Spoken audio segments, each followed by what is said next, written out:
This week, we are going to be talking about the week of April 10th through the 16th. It's going to be all about Venus in Gemini. I am sharing a little bit about my all-nighter with my Lady Gaga, lookalike coworker and some military boys, which leads us into Venus in Gemini. Embracing our curiosity in relationships, keeping things light, but at the same time, being in alignment to Pluto and Aquarius. The inquisitiveness of Venus in Gemini may lead you into some dark places. The sun forms a powerful conjunction with Jupiter and gives us a push that we need to charge ahead towards any new projects that authentically reflect your self-reflection. Be willing to ask your partners the hard questions this week in order to get clarity of the fantasy, in order to take responsibility for your own desires while holding them accountable for what they agree to as well. Stay tuned. The weekly transit. Astrology is a language that communicates how the planets and stars influence life on Earth. I'm Scott Tajarian. I'm an interpreter of this language. Join me and my co-host Ingrid Iverson, who helps bring an even more practical look at this astral language. The weekly transit is here to bring clarity to the chaos, so you can ride the planetary waves instead of the planets riding you. The weekly transit. Good morning, Scott. Wow. It's actually the morning this time. Yeah, usually we record around noon or later. And this is the earliest And that's morning for Ingrid. Yeah, this is the earliest ever. I was like basically crying in bed, being like, why did I do this to myself? Yeah. Why did you? Why is this happening to me? Why did you do this to yourself? Well, I wanted to, usually we do it in the middle of the day, and then by the time we wrap up and everything, it's 2 or 3, and I wanted to do something else with my day. Gio's going to come over, and I also wanted to do a test podcast with him for some food stuff. So I was like, I just don't do well, even though I work at night usually, like I just don't do well after like dinner time, sunset time. I'm like, I can't do anything like good. Yeah. Nothing good's gonna happen after the sun goes down. I just immediately get dumb and depressed. So I was like, okay, maybe Scott can do it early and then I'll still have some life force. And I'm really glad, laying in bed, I was not having it. Is there something in my chart that says I only like to get up when my eyeballs open by themselves? I don't know. It's a good question. I mean, I feel that way too. I don't like waking up to an alarm. Yeah, I set an alarm today and I was like, I can't. And my friend stayed over and he was like, it's time to wake up. I was like, no. He's like, you have to get ready. I was like, I can't do that. He's like, get in the fucking shower, dude. You're going to be late. I'm like, no. I literally felt like I was, like my whole childhood was happening because I had to wake up out of bed. I'm like, no, I can't. I would rather get ready in 10 seconds and feel horrible the rest of my day than get out of bed early and like do all my things. But he made me get up and I had some tea. I took a shower and I'm like, oh, I actually like being up early. This is so nice. I'm excited to see Scott in the morning. Yeah, exactly. Well, should we, I didn't even message you, but do you want to start off with like doing some questions? Yeah, let's do some questions. Okay, let me send you the questions. I did want to say before we start that like there's definitely, or I don't know, definitely, you tell me definitely. Yeah. Just like I guess we're now in the middle of Aries season. Yes. Just really feeling like being alive and being productive and it feeling exciting instead of sometimes just to be productive feels like pulling teeth to me, where I'm just like, oh my God, I'm always have to be productive. Like I like it, but also it feels draining. Right now I feel like it's energizing me to get all my things done. Oh, good. And that feels very exciting. Good. So, and then I posted something on Instagram, which I don't normally post. Yes. And then of course it was like, oh, new moon in Aries. New moon? Is that what it was? Yeah. Yeah. And I was like, oh my God, I didn't even think about it. I wasn't even conscious. I was just like, oh, I need to we have some exciting news that I think we shared last week, that we're in Mhm. Spellbound Sky, the beautiful crystal Mhm. shop in LA. It's like way more than a crystal shop, but anyways, we're in their shop. And so we held a whole announcement, and I made this cute little reel that I was very excited about. And I know it's just social media, but it just felt fun to make, just a little video about our experience, because it was really exciting for us. It feels like Mhm. a bit of like our moment, like, oh, we made it, this like iconic place that we both, you know, it's just a magical place we love sharing with people. And now we get to have the basics of astrology. And if you're a new listener, that's the book that we wrote last year. Yes. Scott does all the drawings in there. It's basically a glossary of terms and symbols and signs on how to learn astrology. And it's more of a coffee table book. So if you're new to astrology, this is actually the basics, because I'd been trying to learn astrology for years, got absolutely nowhere because it's like a textbook of shit. Like, this is just so simple. And so anyways, we made I made a reel, and I was like just feeling excited about life, and feels kind of like a new chapter and a reviving of my energy. Because it's just you and me on the computer, like getting to see people in real life and get excited about the podcast and the book, because they're also listeners. It was just extra fun for me to be out in the world connecting with people. Yeah. You're actually meeting real live people that listen to the show. And I have a lot of like girls that write me through Instagram that I feel like I'm friends with. So I'm so grateful to everyone, even though we're not in person, that I get to interface with online. I didn't ever think that I could use social media for actually connecting what it's made for, but I've built some like beautiful friendships just online through the podcast. So thank you everyone that writes me and sends me notes about their life or encourages me. It just feels really nice to connect and feel like we're doing something more than just, I mean, it's nice to just have conversations with you, obviously, but it feels like more than that when I get to meet people, Totally. whether it's online or in person. Yeah. Yeah. And right on. so- I love it. And then maybe a couple little announcements before we go into our astrology questions. And if Sure. you do have astrology questions, the way to get them answered, we have a YouTube platform, we have a Spotify platform, we have Instagram. But if you write us on any of the other platforms, we are going to answer it wherever you answered it. But if you write us through Spotify, there's a little area called Q&A. That's when we will answer the questions here on the podcast. What else? Oh, if you don't want to listen to the whole intro, or if you want to go ahead or go behind and check out a day that you're curious about, we have time markers in the show notes. They go Monday, Tuesday, Wednesday. It goes right to that day of the week. You can buy the book. That's in the show notes as well. We also did a podcast with Expand by Chelsea. She's like a business coach. She's amazing, super intelligent. We Yeah. talk about North Node stuff, how me and Scott met, a bunch of juicy business stuff about how, like, maybe what to look for in a partner for being in business with each other. And Spellbound Sky, and buy the book. And if you want to get the most out of the podcast, obviously you can listen here, but if you go to the website, go to the forecast. It's basically a blog, kind of a summary of what we talk about here. Scott goes over all of the journal prompts that he asks me. Those are listed, as well as the signs and symbols. So it's basically listen to the podcast, go look at the forecast for the week, and then grab the book. And that's, if you want to further your education instead of just getting the little insights, that's how you do it. Totally. Okay, I set you all up, Awesome. Scott. Anything else? I would just say that if you're curious about learning about how any of these transits are affecting you directly, or if you're curious about your own astrological code, contact me for a reading at theweeklytransit.com. You can schedule a reading directly through the website. I will never, ever, ever solicit you or send unsolicited messages to you on Instagram. If somebody's doing that, it's not me, it's an imposter. And if you want to learn more about the language of astrology, there's also the classes, the moon cycle classes, where you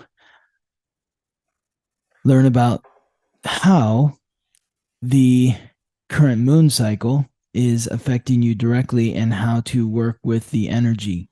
So, yes, that is how you work with me. And then my sister actually has a reading right after this. So many of my friends and family have gotten readings with you, but I'm extra excited for her to get to meet you and interface with you. And she's so excited. I told her to do a little homework, and kind of write down maybe some specific questions that she wants to talk about with you. And I'm just really excited. It Yes. feels like I get to share like part of my life with her by you interfacing with her. I think this is just going to be, I'm yeah, super excited. put a I'm little super puzzle excited. together for our family. And my aunt, my cousin, two of my cousins have had readings, and now my sister. Ingrid bought her sister a reading with me for a Christmas present Not back last year, in but the year before. December of 2021, and she's finally cashing it in. Family of procrastinators over here. Yeah, hilarious. I'm excited to meet her. Really excited. Okay, should we get into the questions? Yeah, yeah. I sent you Oh, you did. yeah. All right. So, Miss Talia Love would like to know, is there any recommendations for someone going through their Jupiter return? Mine is in Pisces in the 10th house. I'm 24 this year, and I don't want my return to flash by me without absorbing as much energy as possible. Well, obviously this question is was asked quite a while ago, and our apologies, Well, Talia, for just now getting to it because Jupiter how do you is know? because Jupiter's in Aries now, and she was born with Oh, Jupiter in Pisces. oh, okay, okay. So, but when you're experiencing your Jupiter return, and maybe Jupiter is still transiting through Talia's 10th house, but Jupiter return is a lift. It's expanding what is already expanded within you. So if Jupiter's in the 10th house, it's expanding your career opportunities, your ability to achieve your goals. If Jupiter is returning to where it was when you were born and it was in Pisces, it's expanding your unconscious. But now it's in Aries, so it's expanding self-confidence.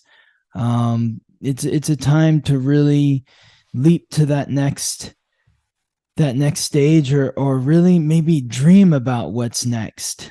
What are your plans for the future? Maybe it's a time to make big plans. It's not necessarily a time to level up, but it's a time to plan for what you want that leveling up to be. So looking beyond the here and now. And then, okay, I have a question. So, when I think of Jupiter return, that's expansion. But if it's in Pisces, oh wait, the 10th house is Capricorn. Mm-hmm. Oh, okay, okay, I got you. Yeah. Never mind, Why? I'm back. Oh. Well, I was like, wait, why does it have to do with career? But then Oh, I right. Because answered 10th my own house is the question. house.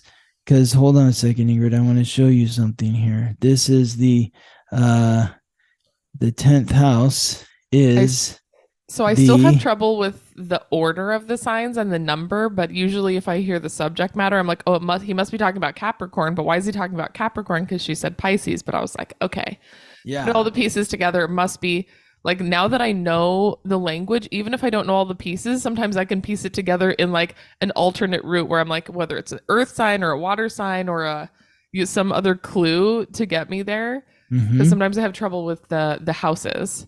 Yeah. But yeah, I was like, wait, I don't see Capricorn. I'm like, okay, wait, actually I do. No, it must be Exactly. Capricorn. Why is he talking Yeah. about career over here? Yes. The house of achievement, 10th house. Thank you, Talia, for your Yeah, question. thank you, Talia. And then for anyone else, once you learn all these signs and symbols, it's like you can piece it together. So Jupiter coming back to where it was in the sky when you were born, you just put it all together. Expansion, Pisces is the dream. Career is, or I mean, Capricorn is career, or 10th house is ruled by Capricorn, which is career. So just adding those up, you can kind of come to your own conclusion and use your intuition for it. Yes. So, and then, you put those pieces together and then you're like, oh, so where are those pieces reflected in my life right now? And then that's when it clicks and makes sense. Okay, moving on, Miss Tori Raboyo or Rabolo. I don't know which one. Tori Raboyo. What's the difference between my houses and the houses? For example, my son's in the 7th house, but my 7th house is in Aries. So does that mean my son is associated with Libra or Aries qualities? Thank you, Both. little red heart. I would say it means both. So, okay, what's the difference? Okay. Yeah. Okay, can I guess? And you tell me if I'm right, Yeah. because if I Tell get me. it right, I'm Yeah. going to be very excited. Yeah. Yeah. So the difference between the houses and my houses is our rising sign indicates where the houses are going to start for my chart. Mm-hmm. That's when you I actually don't know how to finish answering it, but something like that, right?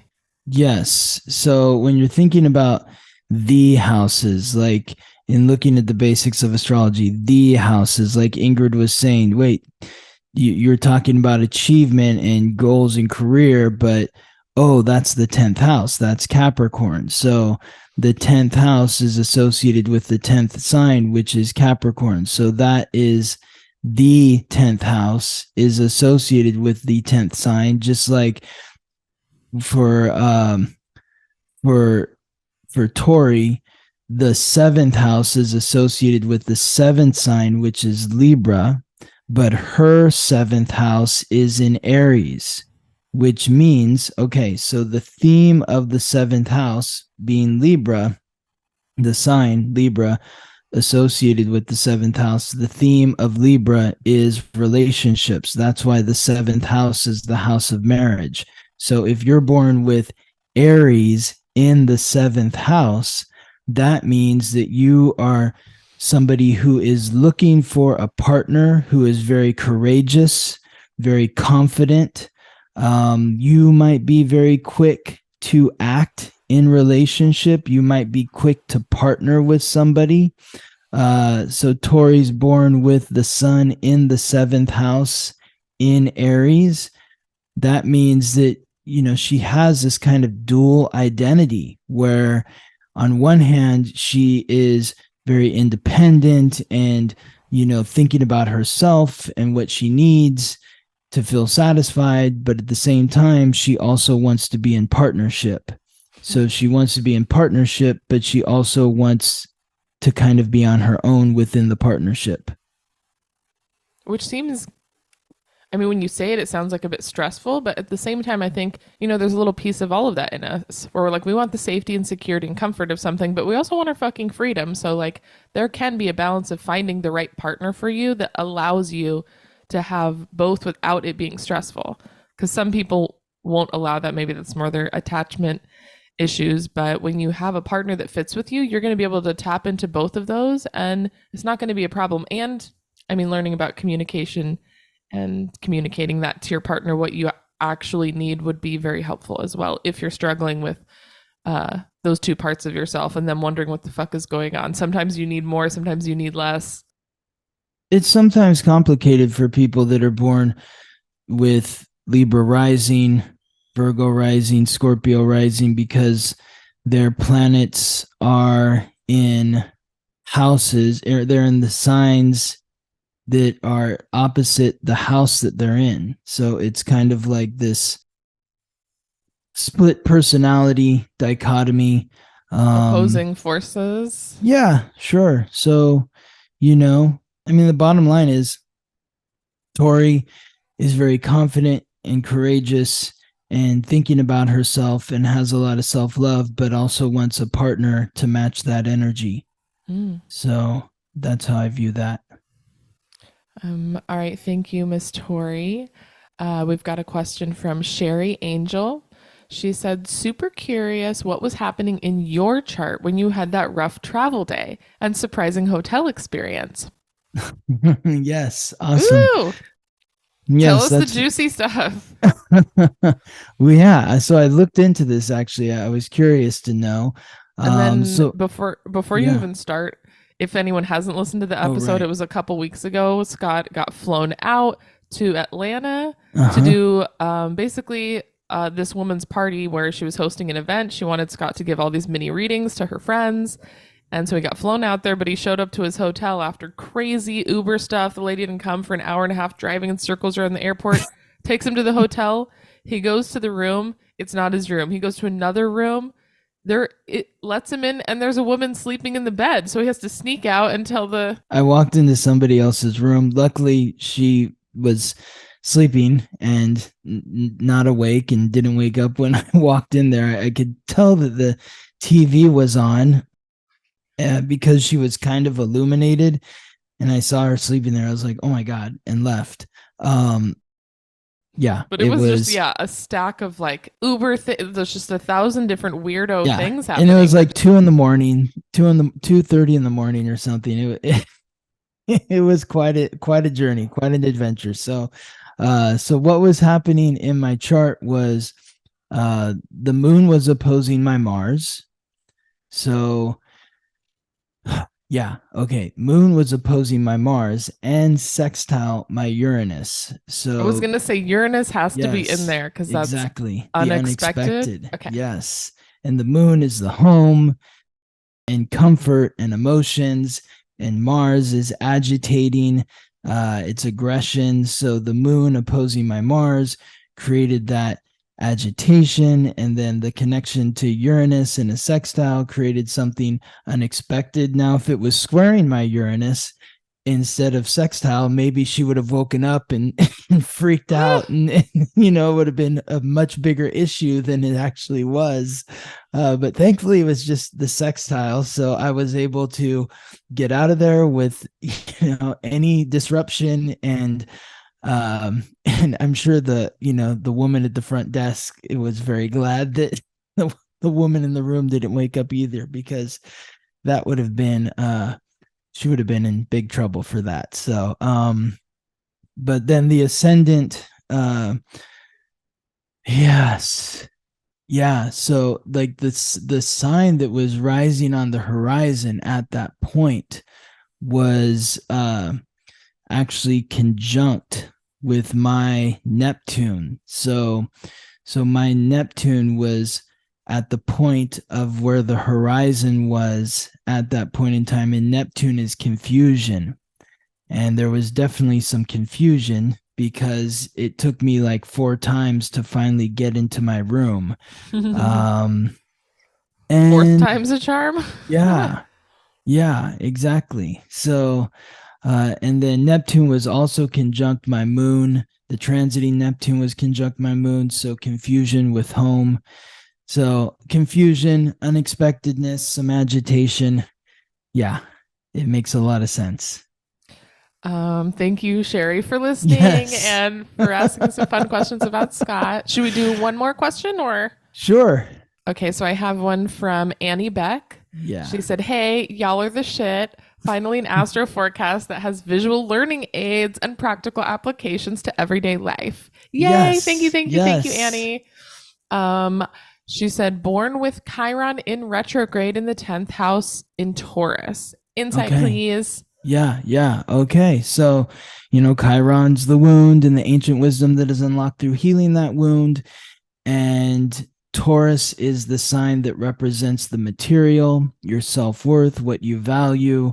10th house, as we've been saying earlier, is the house of achievement. So that would indicate that you have a wound to your self-worth, what you value, your relationship with money, finances, potentially the material, and a wound to what you want to accomplish and achieve, your goals, your aspirations. Maybe you feel like you can never be an authority, you're not good enough, but you also have ancient wisdom in these areas. So the wisdom is unlocked through healing the wound. And of course, healing the wound comes with understanding the story of Chiron, who was a centaur, half man, half horse, half brother of Zeus. And Chiron was a great warrior, a great scholar, and a great teacher to many other great warriors, including Achilles, Jason, and Hercules, who wounded Chiron with the poisoned spear. Chiron could not be healed because he was poisoned, but he also couldn't die because he was a god. So in his eternal suffering, he remembered Prometheus, who had been chained to a rock next to the ocean, for the waves to break against his body and the birds to peck upon his flesh for eternity, as punishment by Zeus for stealing fire from the gods to give to the humans.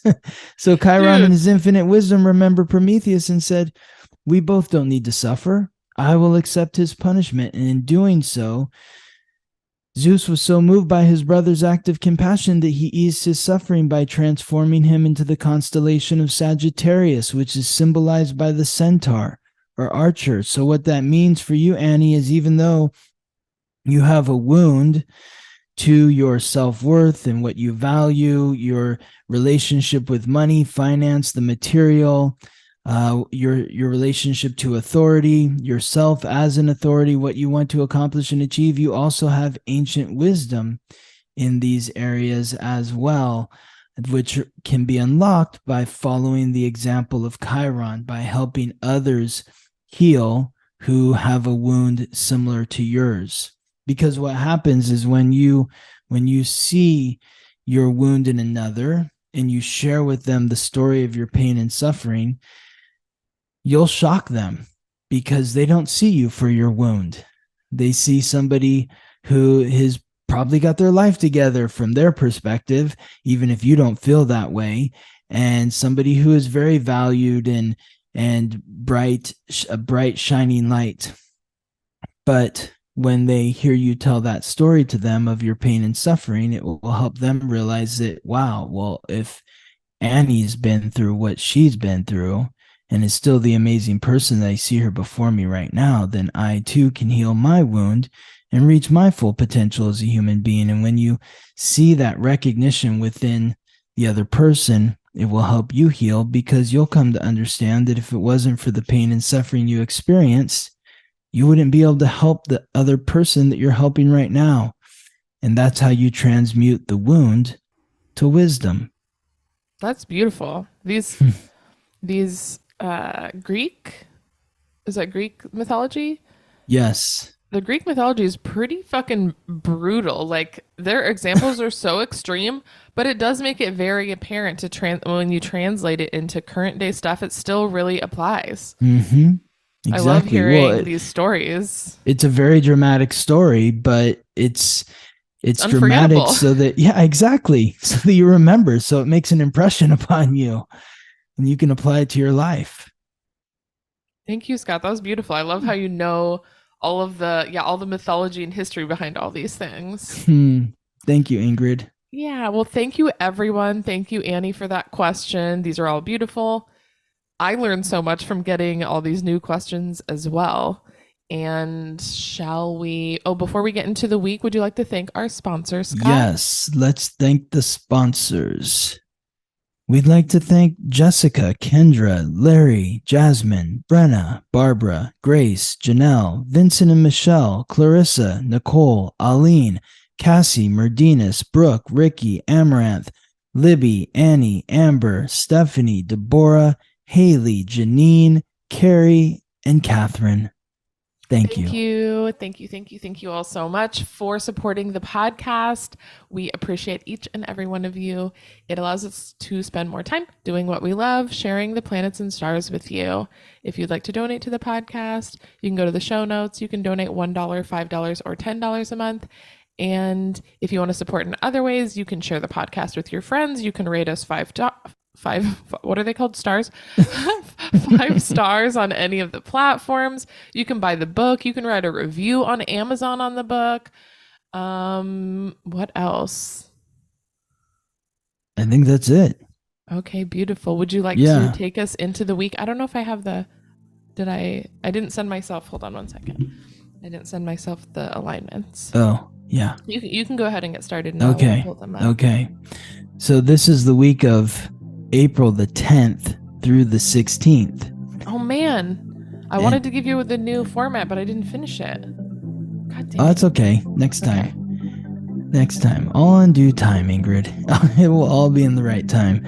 So here we are, April 10th. And we're looking at Venus, Lady Luck, the goddess of love and beauty, the planet of relationships, which begins its transit through Gemini. And as it does, it forms a trine with Pluto, the god of death, lord of the underworld, the planet of transformation, in the fixed air sign symbolized by the water bearer, Aquarius.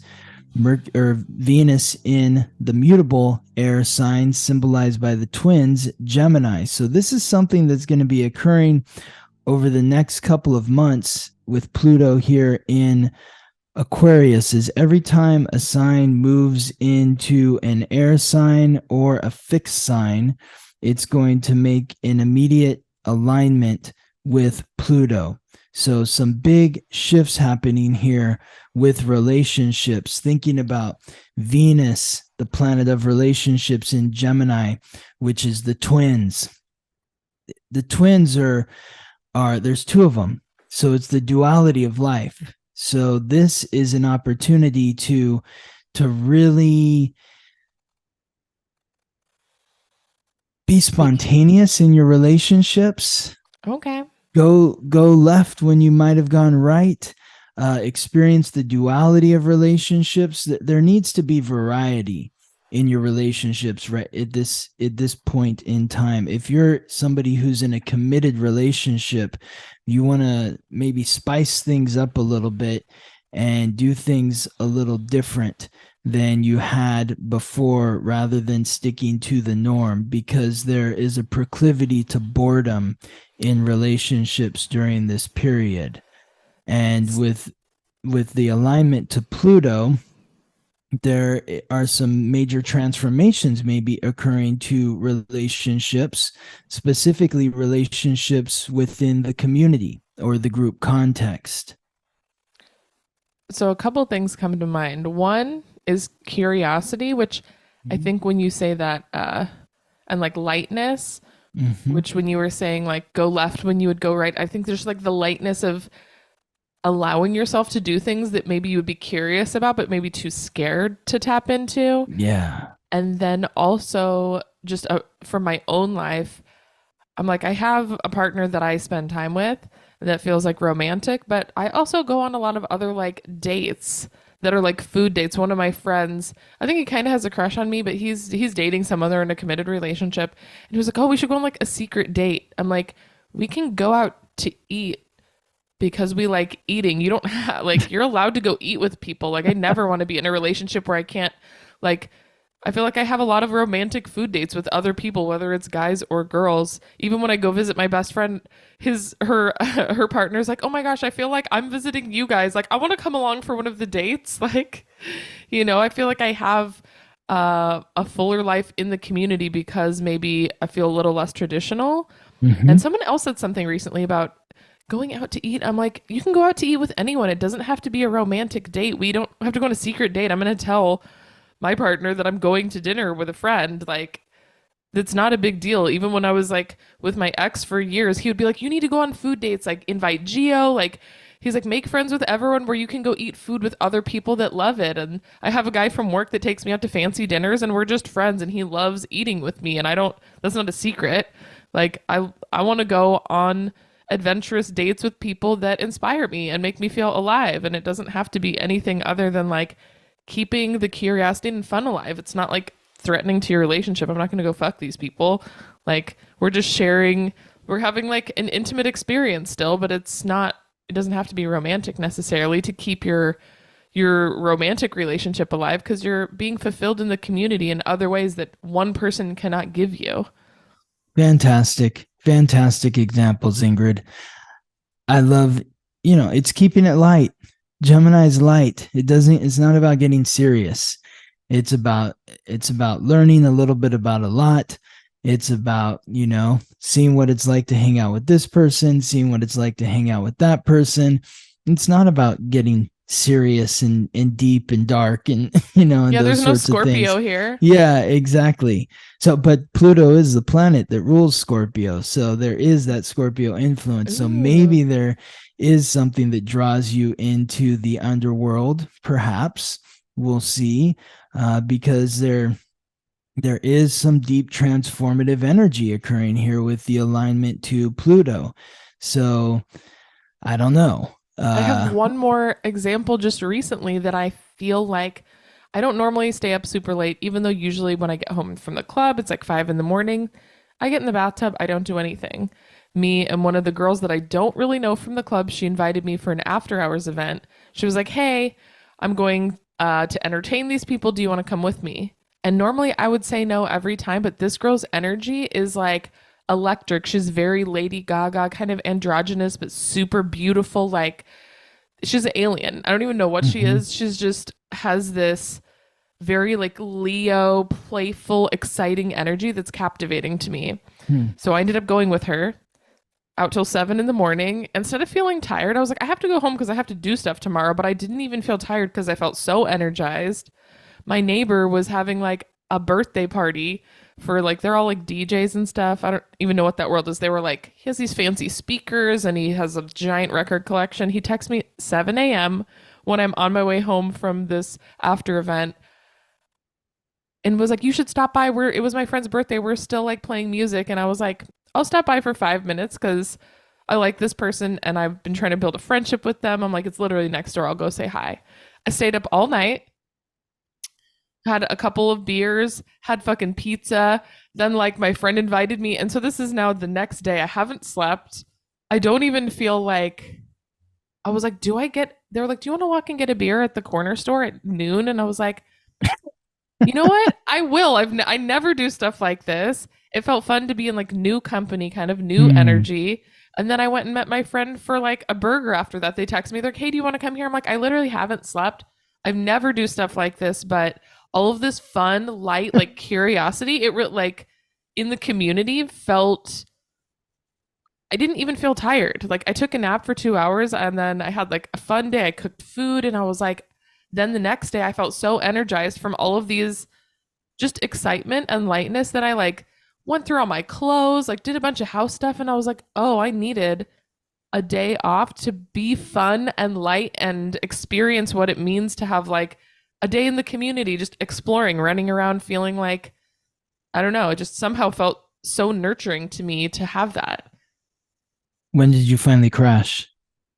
I mean, I just went to sleep that night a little bit early, but there was no really There after is no crash. No. I want to hear more about this after party. This underground after party. It was, I mean, it wasn't it was just at somebody's hotel room. Okay. So I was like, it was like these three young, like, they look kind of like military kids, very innocent, very sweet and polite. I was like, okay, well, if anything, this girl will stab somebody. So I'm like, not really worried about it.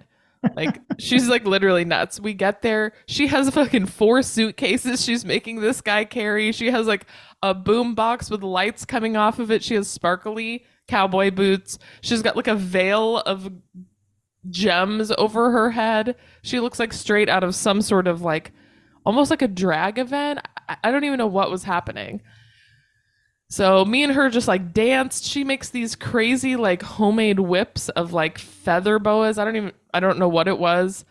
She was just she walks in, immediately like hits this guy in the balls. She's just yelling at everyone, commanding the room. She's some sort of dominatrix. I'm laughing. This guy is crying.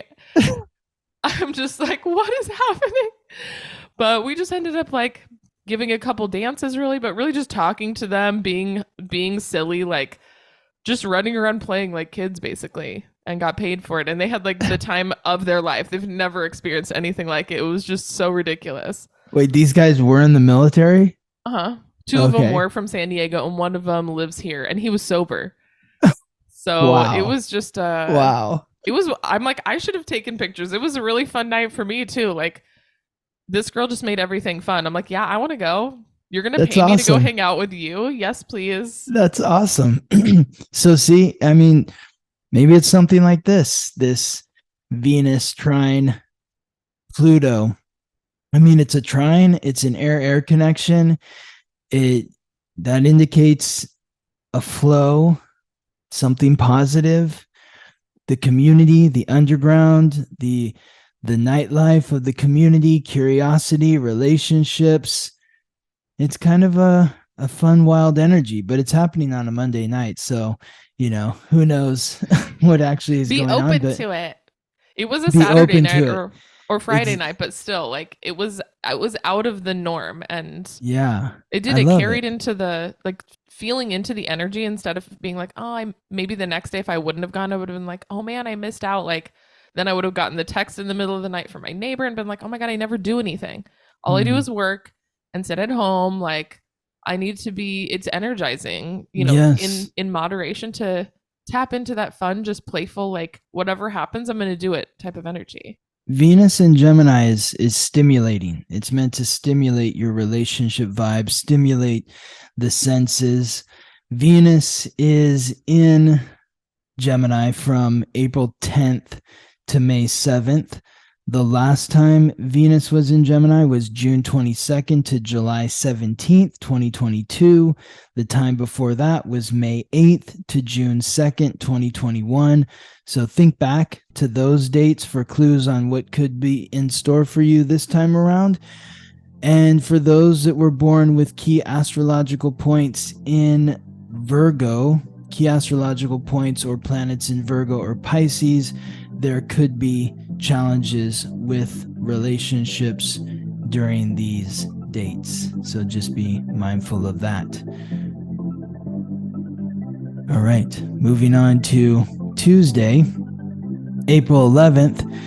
We've got the Sun, the giver of light, life, and vitality, and Jupiter, the god of thunder, lord of justice, the planet of luck and expansion, conjunct at the same degree in the same sign, the cardinal fire sign symbolized by the ram, Aries.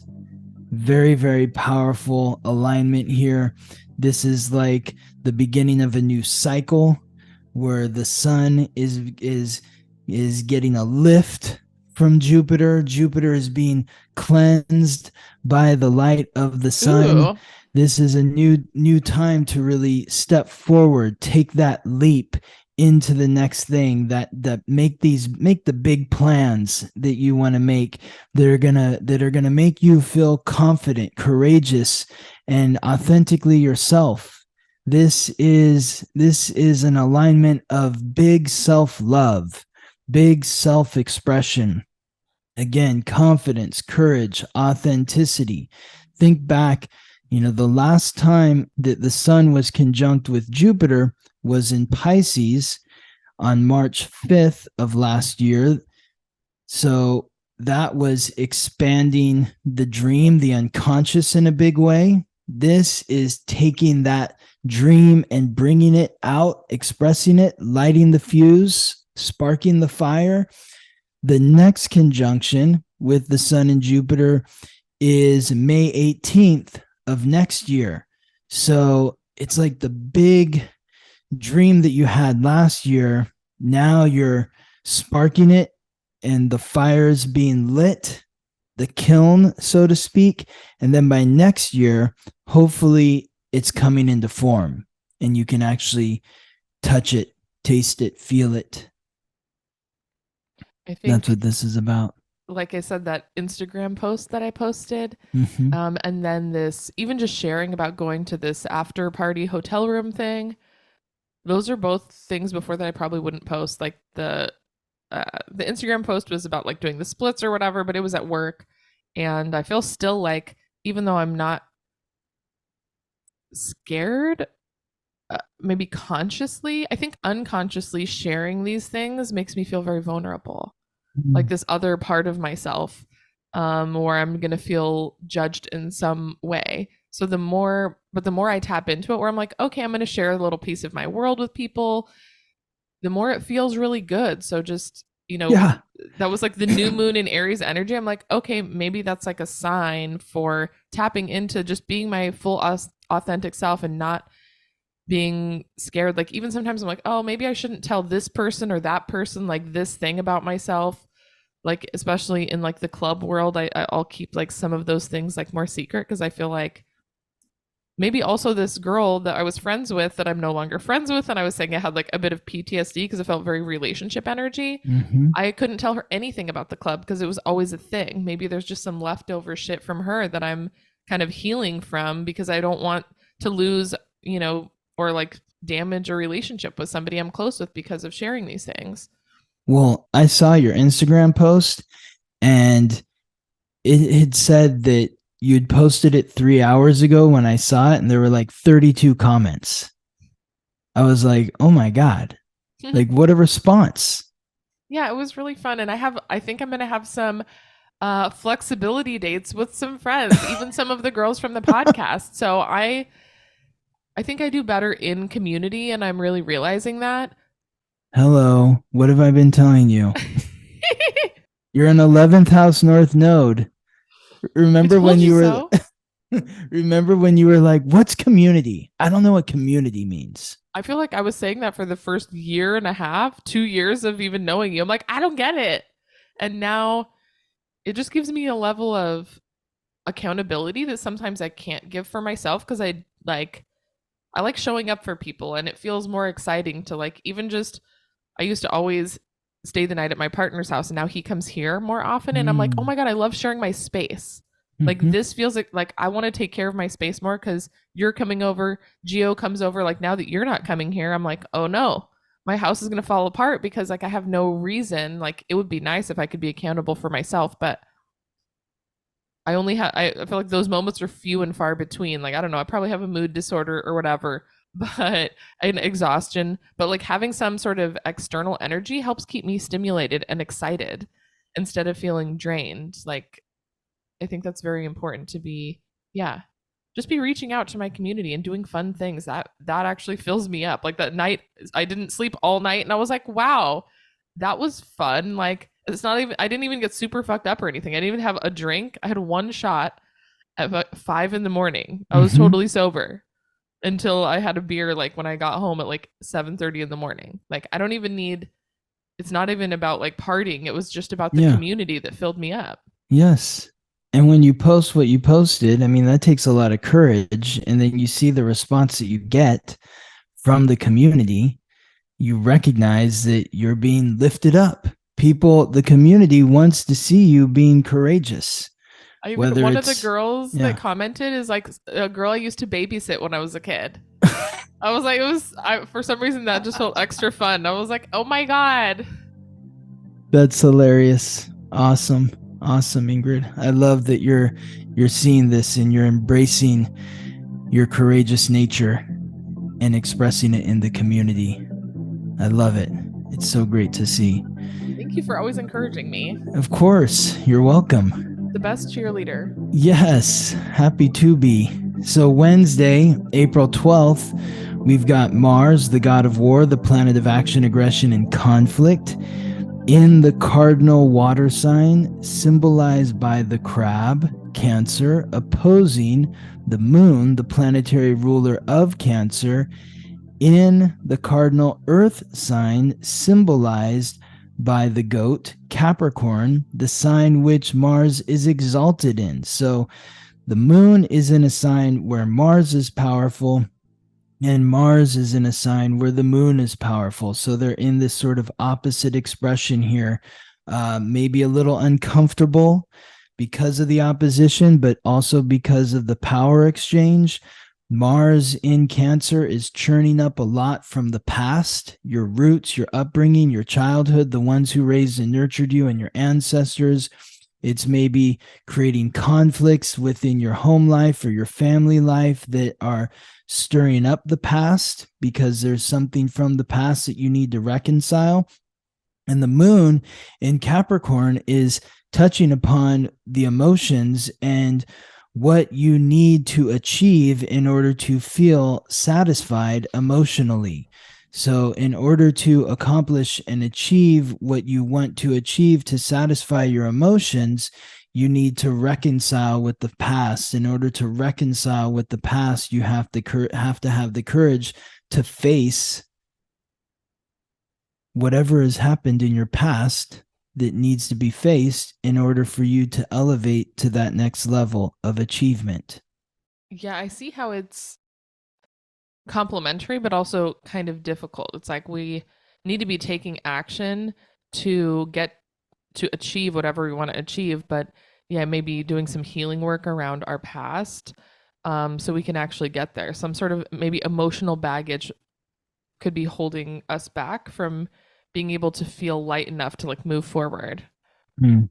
I think just the awareness and recognizing that, even without doing anything, but recognizing that something could have been holding us back from reaching our true potential. So what occurred in your past? And I'm not asking you specifically, but Ingrid, but what occurred in your past that maybe is something that you are afraid to look back at, but you need to face in order to have the courage to climb towards what it is you want to accomplish? I mean, the example of that friendship that dissolved that I had some fear around, that's one thing that comes to mind. But My friend was asking the same thing. He's like, why do you need to be doing all this research on all these things you want to accomplish? Just do the thing. What are you so scared of? Obviously, something happened that you have some fear. Even if you don't think you're scared, you obviously are. Just do it. You have all the tools, you have all of like everything you need to be successful, and you're not completing it. Like, there's no reason other than you're in your own way. And so I really was like, I don't even know where the fear came from. I think maybe just inherited. My parents are super intelligent, very like, I always thought they should open a restaurant or go to the farmer's market or like do some sort of business. My dad's very, very handy. Like, there's no reason why they couldn't do any of these businesses and be great at it, because everything they do amazing. Like, my mom sends me a picture of her cheese plate and it looks like a fucking better than any restaurant. And I'm like, why don't you do this? But for some reason they don't. They don't. I don't know if it's fear or what it is, but I think maybe I inherited, like, I think anything I do I'll probably do very well at, because I take a lot of pride in what I do and have a I lot of think passions. I think I can see the same thing in you. And I hate to act like a total fanboy, but like the reel that you did for when we went to Spellbound, I'm like, that's brilliant. Oh, You're a thank you. filmmaker. Like the just the way you the shots that you did, the way you edited it together, the voiceover, it's just seamless.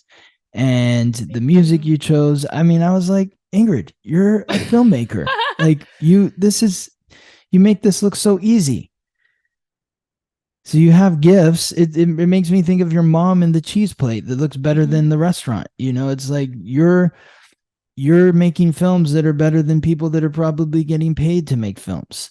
Mhm. So do the things I that know, you want it's to so do. weird. It really is like, once I like accomplish something, I'm always so proud of it, but it's like the finishing the last step where you actually show it to the world. And then I don't get any of the, then I get you being my cheerleader, being like, oh, it was so amazing. I'm like, why don't I just do the thing? Because I feel like every time I do, I get a lot of positive feedback, but there's some sort of internal block happening that I need to get rid of it. It's because you're a Virgo, and Virgos tend to get in their own way Yeah. because they're such perfectionists that they toil and toil and toil to no end until they just give up on the project because it's never going to be as good as they think it can be, and then they show the project 100%. to someone else,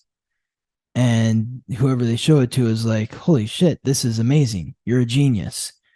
So you're not objective with your own work, you're It's subjective. No, I'm not. It's so annoying. I know this about myself, but somehow, yeah. Yeah, I So if you're definitely. working on something, you can send it to me and I'll tell you if it sucks. Okay. Yeah. My friend, And the guy that I see, he's autistic and he's always like, I'm so objective and I've seen so many people fail and so many people succeed, and I'm telling you that you have what it takes to do anything. He's like, I would never tell you something to be nice. I just am not like that. I can only tell the truth. So like, just put your stuff out there. Even if it's half done, it's still going to be amazing. Like, yeah. stop hiding it. Okay, so you can talk But to him. Exactly. He's telling you, and he works in film. So, he's like, why yeah. would I lie to you? He's like, I would just tell you it sucks. Like, there's plenty of people I should tell that they shouldn't pursue their thing because they're not good at it. He's like, but Yeah. you're good at it. Just do it. Yes, Finish exactly. it. So get out of your own way. Get out of your own way. Okay, moving on to Thursday, April 13th. We've got the moon has now moved into Aquarius, conjunct Pluto for the first time since 1798. The moon conjunct Pluto in Aquarius, a transformation to emotions. This is about that objectivity. This is about being logic.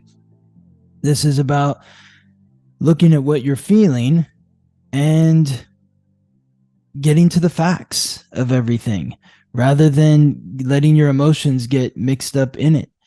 You mentioned earlier, I maybe have like an emotional disorder. You're a Cancer moon. You're sensitive. Okay. It's not a disorder. It's just the nature of your emotions. You are very sensitive, and that's why food's a big thing for you, and you love food, and you're so filled by food and all those sorts of things. But, now the moon is in Aquarius, that place where you like it to be, because that's where you think it's orderly. But it's just, Get your it's place, emotions.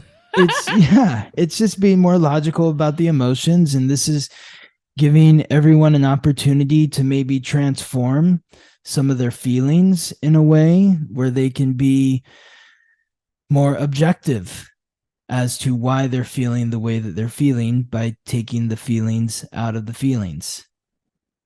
Yeah, this alignment's always such a gift to me because yeah, you can get out of your own way. You can critique them without getting emotional about it. You can see Mhm. what's happening without getting wrapped up in your own story and baggage. You can just see I Yes. think you can just see things more clearly. You can see them and you can still feel them, but you're not attached to the feeling. So it just you're able to sort things out much easier. So don't, like this is a day, at least for me personally, anyone with cancer as a big part of your chart, I think you need to make sure you recognize. Don't busy your day with other stuff. Set aside some time to be able to look at your shit because I think this is when I get the most breakthroughs. Yes. Awesome. Awesome. It could be some big breakthroughs with the conjunction with Pluto, and it could really open up some secret feelings that you've been feeling that you've been afraid to actually acknowledge, but now it's safe to because you're detached from the feeling. Yes. Because Pluto has that secret dark energy. So this Aquarius energy is allowing us to look into the darkness without being attached to what it feels like to be in the darkness. Friday, April 14th, Venus is now continued on a little bit deeper into Gemini and is now squaring off with Saturn, the god of wealth and time, the planet of restriction, responsibility, hard work, achievement, and authority in the mutable water sign symbolized by the fish Pisces. So Saturn in Pisces squaring Venus in Gemini. So some difficult restructuring potentially happening here with relationships, maybe through the detached emotional, getting to the emotional depths of yesterday with the moon in Aquarius conjunct with Pluto is drawing you into a darker area to be able to see things more logically. And through that, you're realizing that there are some issues that need to be addressed in your relationship. Maybe you need to hold yourself accountable for what you're feeling, or you need to hold your partner accountable for what they're projecting towards you. But this is about really stepping up to the plate and taking responsibility for what you want out of a relationship, what your fantasy is, uh, your curiosity, and asking your partner, what their fantasy is, and everybody taking responsibility for their unconscious psychological baggage that they're bringing to the relationship. I mean, when you say fantasy, I think some people can think like sexual, which I mean, it could be that, but there's so many things that more about like what we dream our relationships to be like. Yes, that's Um, it right there. Like what, like it could be like, you know, I know that this is the one, we're going to get married, we're going to have kids, and then, the other person isn't feeling that way. yeah. But one person has that fantasy and thinks that's what's going to happen. The other person's like, I never told you that I wanted to get married and have kids. What made you think that I wanted that?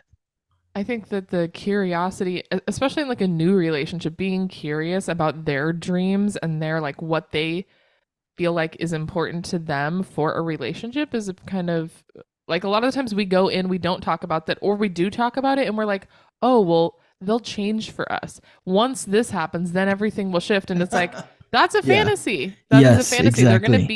be the same as they've always been. And Yeah. even myself, like reconciling over and over, I really like to get wrapped up in this dream world of what a what the perfect relationship is for me, and then recognizing that the person that I'm dating might not does not fulfill all of these dreams I have in my mind. Like, Mm-hmm. does that? And I think I said recently, because I was just really upset, I'm like, I feel like I'm wasting my time if I don't get all these things met. And he was like, what the fuck, what kind of a thing is that to say? I would never think that. And I was like, oh no, that was awful. I don't feel that way. I would just got sad that all of my dreams aren't coming true. And it's like, okay, Mm. well, not everything is forever. Not every person's going to fulfill every need. So being, maybe tapping in yesterday to like this logic in how we're feeling, it's like, okay, well, what are the needs that I must have met? Am I getting those needs met? Are there other needs that I can get met from somebody else by Mhm. going to dinner with people that care about food? Like, usually we cook dinners at home. I told him food was important to me, which he doesn't give a fuck about food. Mhm. But he's put a lot more energy into inviting me out to this little burger place that I like and buying ingredients so we can cook together. Yeah. And I'm like, okay, that's him putting in the effort, and I have fun cooking at home. Like, I like that. So it's Mm. like maybe they don't share the same passion or like conversation as like I would have with Gio or like some of my other friends about critiquing everything. He doesn't care. He'll eat cottage cheese for every meal and be perfectly satisfied. Mm. But having other ways to get the needs met and not putting all the responsibility on someone else to fulfill my emotional needs. Or even, I think I gave an example a couple weeks ago where I'm like, I went out feeling like shitty and ugly, and then I was like, oh well, you're not hyping me up enough for me to feel pretty. It's like, well, you should have gone home and taken a shower and got ready. Like, when you're expecting something from him that he doesn't normally even give you because you don't need it, like, how is he supposed to know? And it's also not his Right. job. It's not his job to fulfill all my unmet needs. It's my job to ask for what I need, but also take some responsibility for myself. And Well, this alignment's an opportunity to kind of get to the bottom of all that, like to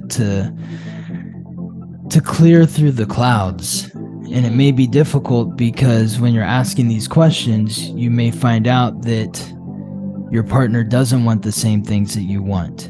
And so how do you reconcile the relationship when you realize that, oh, even when we move in together, or even when we get married, or even when we have another kid, my fantasy isn't going to be fulfilled? Because people, will sometimes think that, well, once we move in together, then everything, or once we get married, then no, and once we have another kid, then no, it's it so doesn't work this that way. is, yeah.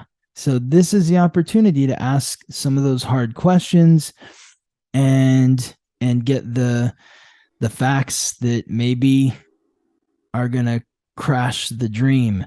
And so when you're looking at Saturday, April 15th, now the moon is conjunct Saturn in Pisces. Wow. So that will hopefully, give you the softer landing, where even if the person that you're in relationship with is not going to fulfill your fantasy, they're compassionate about the fact that you have the fantasy in the first place, like your partner is with you about certain things, and it's like, well, then go do what you want to do. Like, I'm not going to do that with you, but you can do that with someone else. That's fine with me. Like, That's literally what he said to me. He's like, well, just go do it. You yeah, don't need me to go do that. And I'm like, yeah, oh, yeah, you're right. Like, I get other things from you that are really valuable, but I don't need to get everything from you because that's not you. Even you were saying something like, oh, like Gabriella in would never want sports. to do sports. Yeah. She's like, get the fuck out of the house. You go all day and you watch those sports. And you know what? Don't even tell me about it because I don't even give a shit. Like, I hate it.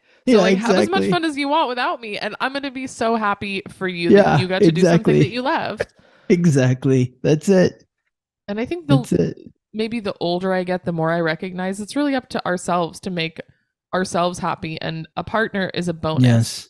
to get some Yes. like additional, Yes. love and affection or something. I'm like, I don't need someone to do all the things with me, which is what my dream is, to do everything together. And my ex that I was with forever, we did everything together, so it's kind of hard to undo. We work together, play together, music together, art together, travel together, family together, everything together. And it worked out really well, but then those expectations being put on another person, I'm like, I still get a lot of those things from Chris. We do art together, music together, like Mm-hmm. we do all these things together still, but like this new person, we work together, which is really fun. and maybe we cook together sometimes. Like, I definitely don't get as many needs met from him as I did from my ex, but that doesn't mean anything. It doesn't mean anything. It's There's fine to this, still have all these other people yes. fulfilling, like, it just gives me a more full life. I just think about, like there's this therapist on Twitter called her name's Dr. Nicole LaPera, and Oh, I love her.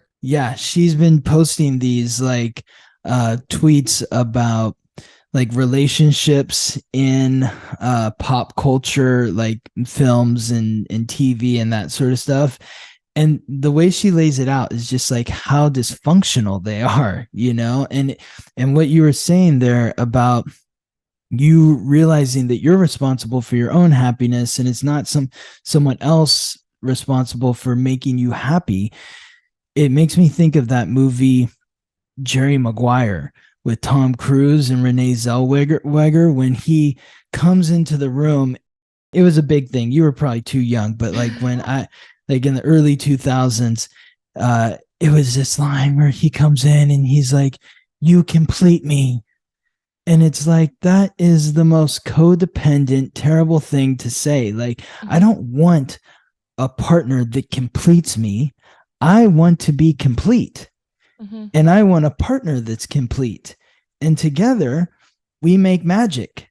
But I'm not lacking because this person, needs to do something for me. Like the responsibility thing, when you put the responsibility on someone else other than yourself, that creates a big imbalance. It's like, I expect you to do this for me, and when you're not, now I don't feel good. It's like, what the fuck? I don't even have all the things to make myself happy all the time. Now I'm expected to do all those things so you can be happy? Like, that's not fair. No. Okay. Let's move on to Sunday, April 16th. We've got Mars again in Cancer, forming now a positive trine with the moon in Pisces. So the moon connecting to Mars in Cancer. The moon is the planetary ruler of Cancer. We looked at these a couple days ago, back on Wednesday, when the moon was in Capricorn. Now the moon is in Pisces. This is a positive water connection. Having the courage to express your emotions, to show yourself compassion, to look within your psychological baggage, the guilt, the shame, the regret, the blame, all of that stuff that's maybe holding you back from truly satisfying your own emotions. What is it from your past that you need to churn up in order to show yourself compassion so you can integrate those negative thought patterns and memories with understanding, forgiveness, and love? Well, a lot of the times, whatever needs are unmet now are probably unmet needs from our childhood that we are looking to get fulfilled outside of ourselves. And so once we can look back and recognize maybe why we have these deep desires that we would like someone else to fill, like our parents didn't do something that we wish they would have, it's like, maybe it was technically our parents' responsibility and we didn't get that need met as a child. As an adult, it's nobody's responsibility. There's no parent, there's no partner that's going to fulfill all of the things. Like, now that's up to you. So reconciling that maybe you didn't get everything you wanted growing up, and that's fucking life. So don't be a little crybaby.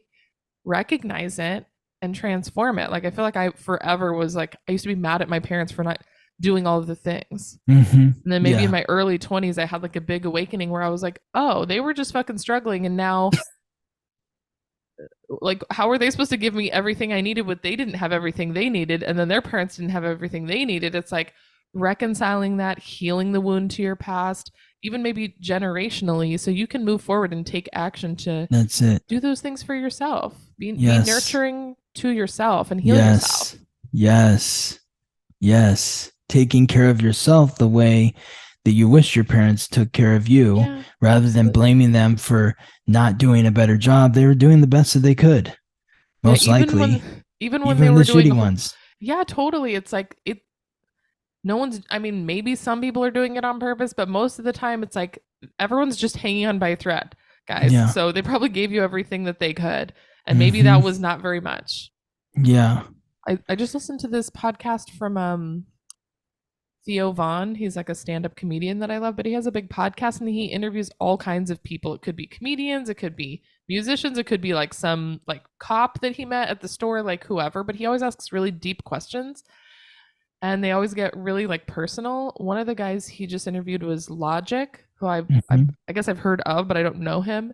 He's a musician or I think a rapper, I'm assuming. His childhood was so fucked up. It was just his parents were crack addicts. He grew up in like just chaos, guns, fighting, drugs. He has healed some shit.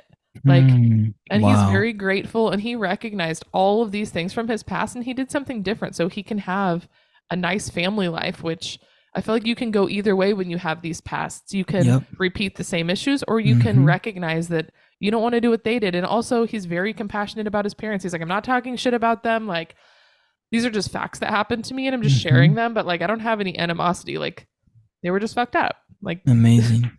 And I thought that was so beautiful. Just the way he articulated it just felt really impactful to be able to move forward in a positive way and be successful and whole. And because he took responsibility for himself. I love that. Send me that podcast. I'm interested in hearing that. Okay. All right, Ingrid. Well, I gotta head off to meet your sister. Yay. Great. I had a really good time being up early. The sun is out. Yes. Now a big productive day ahead. Yeah. Thank you for all your insight. And I can't wait to see you next week. See you next week. All right. Bye, Scott. Bye. Thank you for listening to The Weekly Transit. Follow us on Instagram for daily updates about the planetary alignments and how to work with the energy. If this podcast is helping you navigate life more gracefully, please subscribe, rate us 5 stars, and share with your friends. If you're ready to go deeper, book a personal reading with Scott or sign up for his new moon, full moon class at theweeklytransit.com.